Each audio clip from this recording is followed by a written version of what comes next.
Un gusto, una alegría, una bendición inmensa volvernos a conectar juntos de la mano de Dios.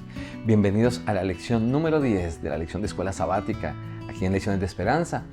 El camino, la verdad y la vida. Para su servidor Gabriel Moreno, alegría inmensa estar juntos aprendiendo de Jesús.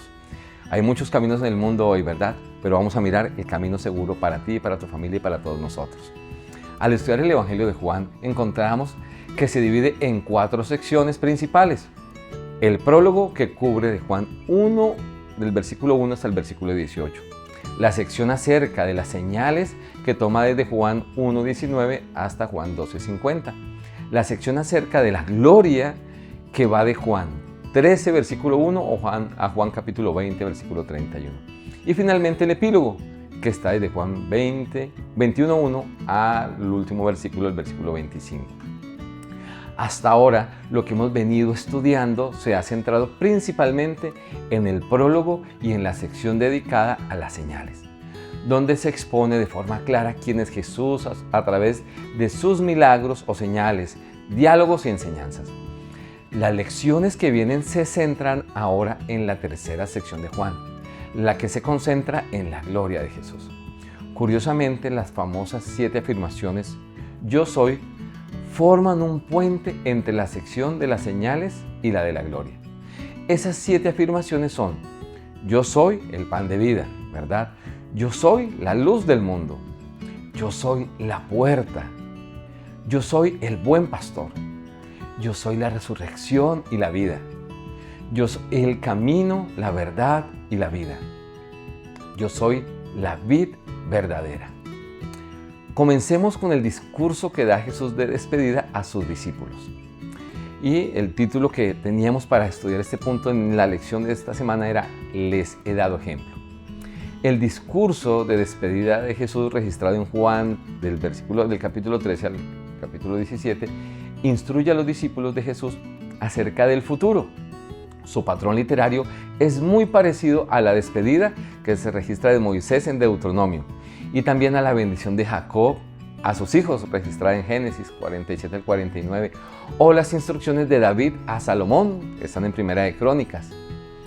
Jesús consuela a sus discípulos respecto de su partida. Promete un sustituto que lo representaría, quien es el Espíritu Santo. Eso está en Juan, capítulos 14 al 16. Jesús también predice el dolor que vendría, los capítulos 15 al 16, y exhorta a los discípulos a permanecer fieles a Él de manera fuerte en el capítulo 15. En el contexto bíblico y la cultura, en la época en que Jesús estaba, la gente usaba sandalias o en otros casos caminaban descalzos, por lo que los pies se ensuciaban con el polvo y la tierra por donde caminaban. Y era costumbre que un criado o un esclavo lavara los pies de los invitados que llegaban a su casa a comer. Pero ningún criado estaba presente para cumplir esa función la noche que Jesús cenó por última vez con sus discípulos, justo antes de ser arrestado. Ahora, para sorpresa de todos los que estaban con Jesús, Jesús mismo dice que se levantó, tomó una toalla, una vasija y lavó los pies de ellos. Eso quedó registrado en Juan capítulo 13. Y narra en los versículos 3 al 5 paso a paso las acciones de Jesús. Y este incidente se relata detalladamente para destacar el hecho de que el Maestro realizó este increíble acto de humildad. Ante esto, Pedro, en medio de su sorpresa, le pregunta a Jesús si él le lavaría los pies. Y Cristo le responde que en ese momento Pedro no alcanzaría a comprender lo que Jesús estaba haciendo, pero que más adelante sería claro para Pedro y para todo lo que Jesús hacía.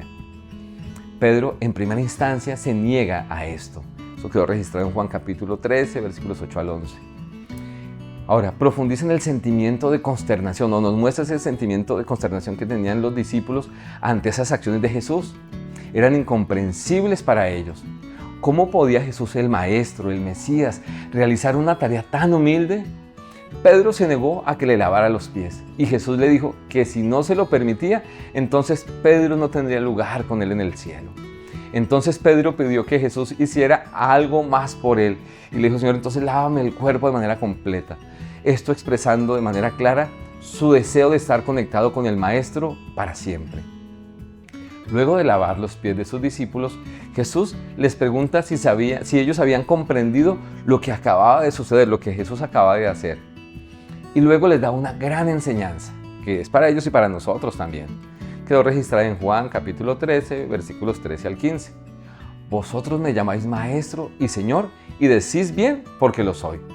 Pues si yo, el Señor y el Maestro, he lavado vuestros pies, vosotros también debéis lavaros los pies los unos a los otros, porque ejemplo os he dado, para que como yo os he hecho, vosotros también hagáis.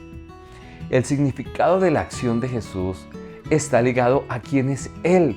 En Juan 13:13 Jesús dijo que Él era el Maestro, ¿verdad? Y es el Señor, títulos con los que los discípulos se dirigían a Él y títulos que expresaban su autoridad y su poder. Sin embargo, Jesús enseña que el poder y la autoridad deben usarse para servir, no para engrandecernos, de acuerdo como hace el mundo, sino para tomar ejemplo como lo hizo Él. Yo te invito a que tú y yo sigamos el ejemplo de Jesús. Si por alguna razón te colocas en una posición de responsabilidad, de algún privilegio, utiliza siempre eso para servir. Siempre miremos a Jesús como nuestro mayor ejemplo y hagamos todo lo que Él hacía.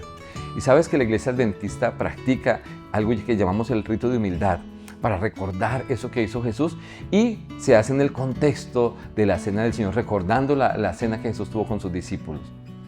Ahora, ciertamente volveré, le dijo Jesús a sus discípulos. Era otro de los temas que estuvimos trabajando esta semana. Al final de Juan capítulo 13, Jesús habla de su partida, lo que hace que Pedro le pregunte, ¿a dónde va? Los discípulos no entendían que Jesús estaba hablando de su muerte, resurrección y ascensión. Más adelante Pedro dice que está dispuesto a entregar su vida por Jesucristo, mostrando su conexión con el Maestro, su deseo de estar siempre a su lado. Entonces Jesús predice la negación de Pedro, eso quedó registrado en Juan 13:38. Y es en ese contexto de Jesús hablando a sus discípulos, de hecho consternados porque sienten, o Jesús les dice que se va a ir, que Jesús les dice a ellos que no se preocupen, que no se angustien. El verbo que se utiliza allí es un verbo griego, que es el verbo trazó, que significa perturbar, inquietar, agitar, confundir. No era de extrañar que los discípulos se sintieran confusos ante las palabras de Jesús acerca de su partida. Ahora te pregunto algo, o una pregunta para nosotros. ¿Será que nosotros también nos perturba tanto sentirnos lejos de Jesús como pasaba con los discípulos? ¿O de pronto podemos estar lejos de Jesús y estar tranquilos? Una pregunta para reflexionar. Que siempre nuestra mayor interés sea estar cerca de Jesús, mis apreciados. Pero para ahora Jesús, para ayudar a sus discípulos con sus temores, les habla de una casa que hay en el cielo de su Padre, donde Jesús fue a preparar muchas moradas. Y Él está allí en ese lugar preparándolas. Sus palabras van más allá de las tormentas de la cruz. Van dirigidas hacia el momento en que regresará para redimir a su pueblo. Jesús está mirando hacia el momento en que toda la tragedia del pecado va a terminar de una vez y para siempre. En los primeros versículos del capítulo 14 de Juan, Jesús dice textualmente, y después que me vaya y les voy a preparar lugar, y vendré otra vez y los llevaré conmigo, para que donde yo esté, ustedes también estén. Eso está en Juan 14:3. Es claramente la promesa de su segunda venida. En el idioma original, la afirmación vendré está en un tiempo presente, vengo o estoy viniendo. Este tiempo verbal presente en griego se conoce como un tiempo futurista y sirve para referirse a un acontecimiento futuro, pero tan cierto que se describe como si ya estuviese ocurriendo en ese momento. Por lo tanto, una traducción muy acertada de la aseveración de Jesús podría ser: les aseguro que volveré. Y esa seguridad está para ti y para mí. Nuestra esperanza en el regreso de nuestro Señor no es simplemente por el cumplimiento de las profecías bíblicas, que ya es algo poderoso.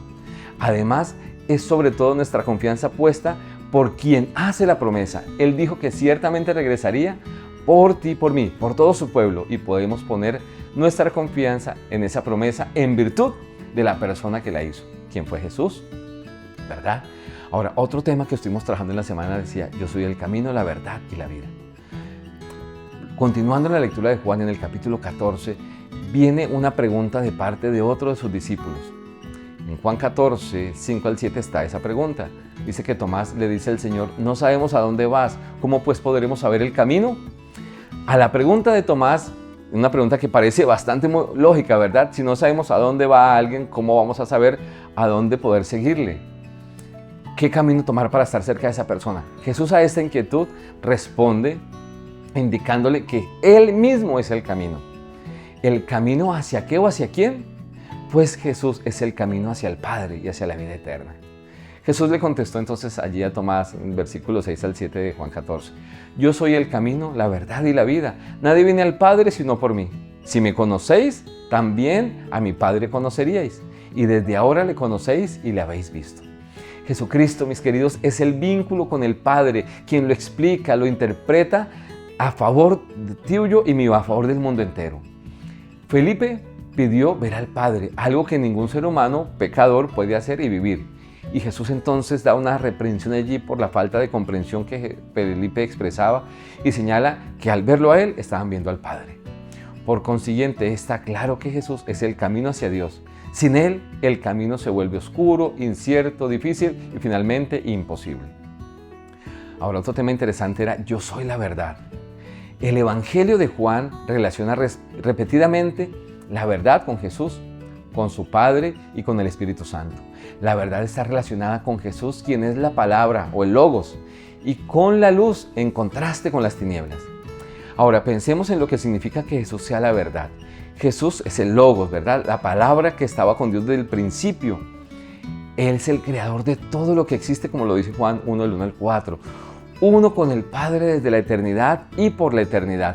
Jesús tiene las características del Padre y por lo tanto también es el gran yo soy. Su ser no está sujeto a nada ni a nadie.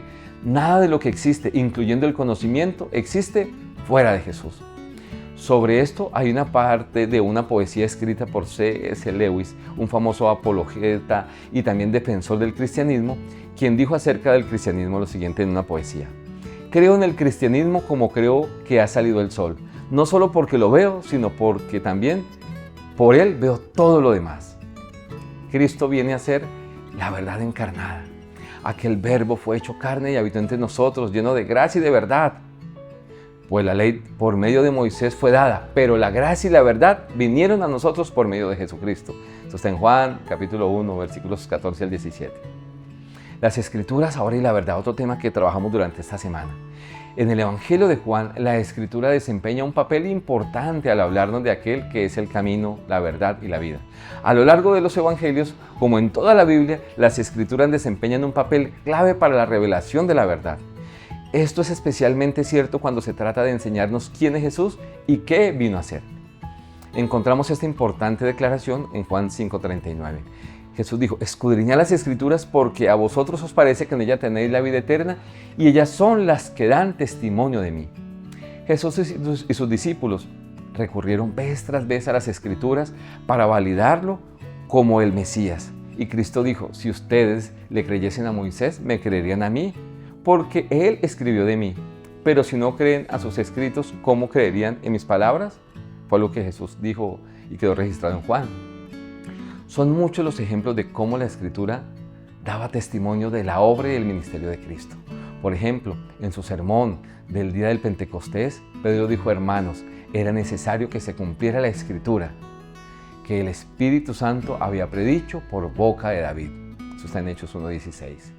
La Biblia no es un libro de texto, de ciencia, es mucho más, mis queridos.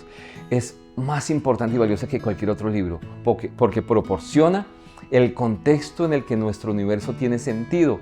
Es la llave que abre la puerta, es la luz que permite ver. Sin ella estaríamos a oscuras acerca de la existencia de Dios, de su papel en el universo, de nuestro propio origen, del sentido de la vida y del futuro glorioso que nos espera. Vamos a mirar entonces, en resumen, el tema de esta semana, mis apreciados. Cristo nos dio en su ministerio ejemplo de sacrificio y humildad y un ejemplo que tú y yo debemos seguir. Nos da seguridad. La más poderosa promesa es que viene para llevarnos a un lugar que nos ha preparado. Él es el único camino seguro al Dios el Padre. Él es nuestro intercesor y también es nuestro Salvador. Conocer a Jesús es conocer la verdad y también llegar a la luz para estar seguros que en este mundo de tiniebla no seremos engañados. Y por medio del estudio de la Biblia, tú y yo podemos conocer a Jesús más de cerca y más completamente. Por eso este espacio se trata de eso, conocerlo a Él, dejar que su luz brille en nosotros y a través de nosotros. Permíteme orar por ti. Bendito Dios, gracias por todo lo que nos das en Jesús. Permítenos estudiar tu palabra y a la luz de ella, Señor, poder entender cada vez más claramente quién es Él, ser humildes y que nuestro ejemplo sea el de Él, Padre bendito. Gracias por tanta bondad hacia nosotros, gracias por todos los regalos que nos das y por la promesa que nos das en Jesús de que pronto regresará, promesa que creemos pronto se cumplirá. Que tu paz sea con todos nosotros, pues lo pedimos y lo agradecemos en Jesús. Amén. Un abrazo grande, Dios te bendiga inmensamente y te espero muy pronto en un nuevo capítulo de Lecciones de Esperanza.